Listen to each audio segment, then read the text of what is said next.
Hello everyone, welcome to my channel বিতিশার রান্নাঘর। আজ আমি আপনাদের সাথে যে রেসিপিটি শেয়ার করতে চলেছি সেটি হলো কম তেল মশলায় আলু দিয়ে ডিমের ঝোল। তার জন্য প্রথমে ডিমটি সিদ্ধ করে খোসা ছাড়িয়ে লবণ হলুদ মাখিয়ে নিয়েছি। এরপর কড়াইতে তেল গরম করে নেব। গরম তেলের মধ্যে লবণ হলুদ মাখানো ডিমগুলোকে দিয়ে দেব। ডিমগুলোকে ভাজবো।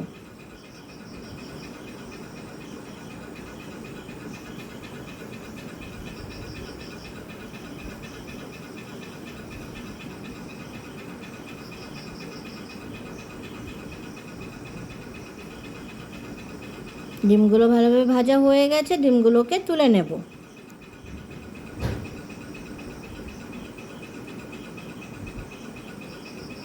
এরপর গরম তেলের মধ্যে দিয়ে দেব 5 ফোড়ন আর শুকনো লঙ্কা। ফোড়ন ভাজার গন্ধ বেরিয়ে গেলে দিয়ে দেব পেঁয়াজ কুচি। পেঁয়াজ ভাজা করব। এরপর দিয়ে দেব কাঁচা লঙ্কা ভাজা করব। এরপর দিয়ে দেব রসুন বাটা আর দিয়ে দেব আদা বাটা।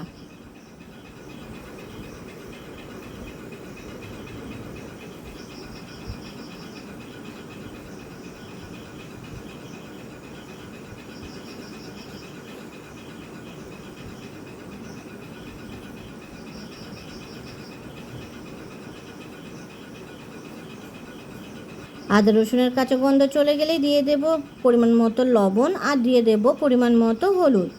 লবণ হলুদ ভালোভাবে মিশিয়ে নেব।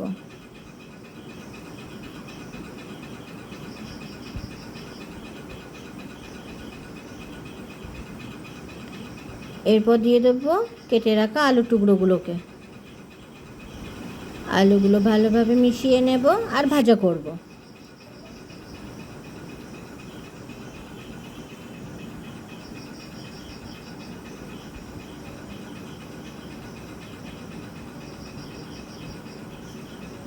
এরপর দিয়ে দেব জিরে গুঁড়ো,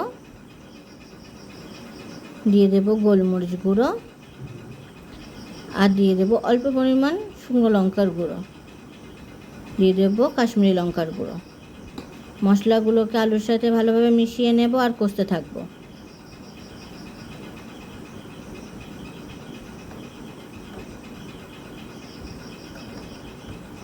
অল্প একটু জল দিয়ে দেব যাতে মশলাগুলো পুড়ে না যায়। ভালোভাবে নাড়াচাড়া করে নেব আর কষবো।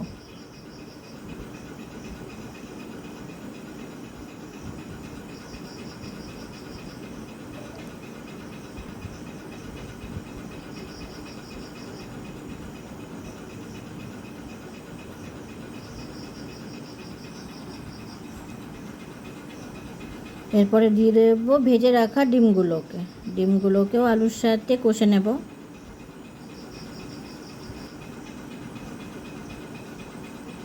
ভালোভাবে কষা হয়ে গেলে দিয়ে দেব পরিমাণ মতো জল দিয়ে ভালোভাবে নাড়াচাড়া করে নেব।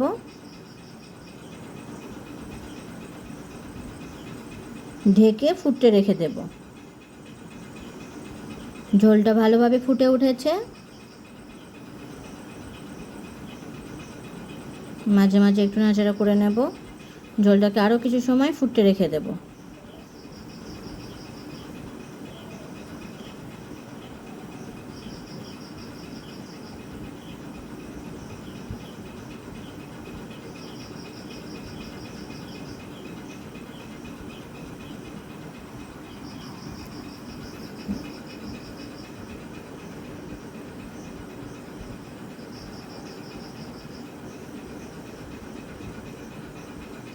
এরপর দিয়ে দেব গরম মশলার গুঁড়ো দিয়ে ঝোলটাকে নাড়াচাড়া করে নেব।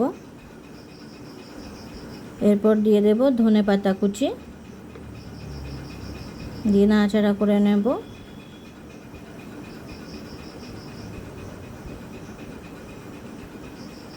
আলুগুলো সিদ্ধ হয়ে গেছে, ঝোলটাও কমে এসেছে। তৈরি হয়ে গেছে আমাদের কম তেল মশলায় আলু দিয়ে ডিমের ঝোল। ভিডিওটি কেমন হয়েছে অবশ্যই কমেন্ট করে জানাবেন। আর ভিডিওটি যদি আপনাদের ভালো লেগে থাকে তাহলে চ্যানেলটিকে সাবস্ক্রাইব করে পাশে থাকবেন।